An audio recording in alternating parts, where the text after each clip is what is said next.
নবী সাল্লাল্লাহু আলাইহি ওয়াসাল্লামকে দেখানো হবে। যখন দেখানো হবে তখন সূর্য যখন ডুবে যায়, যে দৃশ্যটা আমরা দেখতে পারি না, ওই দৃশ্যটা ভেসে উঠবে এবং মুমিন বান্দা অস্থির হয়ে যাবে, বলবে আমাকে ছেড়ে দাও, আমি নামাজ পড়বো। সুবহানাল্লাহ। কারণ তার কাছে মনে হবে যে আসরের ওয়াক্ত হয়ে গেছে, আসরের ওয়াক্ত হয়ে গেছে, আসরের ওয়াক্ত চলে যাচ্ছে, আমাকে নামাজ পড়তে হবে। চিন্তা করেছেন? ওই যে একটা হাদিস আছে না, যে 7 শ্রেণীর মানুষকে আল্লাহ রাব্বুল আলামিন আরশের ছায়া দিবেন। তার মধ্যে এক শ্রেণীর মানুষকে, যার অন্তর মসজিদের সাথে ঝুলে থাকে, তার মন মসজিদের সাথে ঝুলেছিল। এই সূর্য ডুবে গেল বলে আমাকে ছেড়ে দাও, আমি নামাজ পড়তে যাব। তখন ফেরেশতারা বলবেন, তোমাকে নামাজ পড়তে দেয়া হবে, তবে তার আগে তুমি এর উত্তর দাও। কি উত্তর? এই ব্যক্তির দিকে তাকাও। তখন নবী সাল্লাল্লাহু আলাইহি ওয়াসাল্লামকে দেখানো হবে, সাল্লাল্লাহু আলাইহি ওয়াসাল্লাম দরুদ পড়বেন। বলা হবে যে এই ব্যক্তির সম্পর্কে তোমার কি ধারণা? মান হাযা রাজুলু বুইসা ফীকুম, এই ব্যক্তি কে, যাকে তোমাদের কাছে পাঠানো হয়েছিল? মুমিন ব্যক্তি নির্দ্বিধায় বলে দিবে যে তিনি হচ্ছেন আমার নবী মুহাম্মদুর রাসূলুল্লাহ সাল্লাল্লাহু আলাইহি ওয়াসাল্লাম। দেখুন, পৃথিবীতে যে বা যারাই নবী সাল্লাল্লাহু আলাইহি ওয়াসাল্লামের সুন্নতের উপর আমল করবে, ইনশাআল্লাহ সে তার উত্তর দিতে পারবে।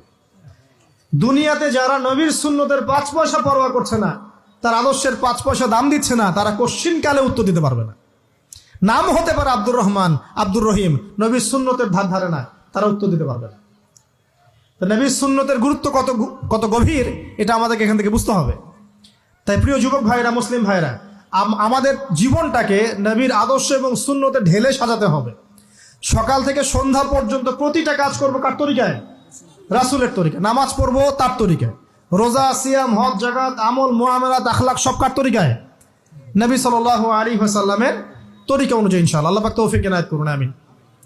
এবার ফেরেশতা দুজন জিজ্ঞাসা করবেন অবাক হয়ে, যে তুমি কিভাবে এটা জানলে?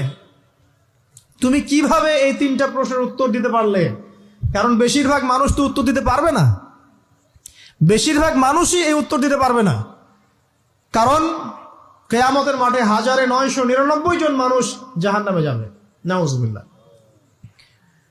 তো এটা কঠিন পরীক্ষা। আল্লাহ রাসূল সাল্লাল্লাহু আলাইহি ওয়াসাল্লাম বলেছেন যে নিশ্চয়ই তোমাদেরকে এখানে পরীক্ষায় ফেলা হবে, আর তোমরা যদি এই পরীক্ষা জেনে তোমাদের মৃতদেরকে দাফন করা থেকে বিরত না থাকতে, তাহলে আমি তোমাদেরকে শুনিয়ে দিতাম কবরে কেমন পরীক্ষা হয়।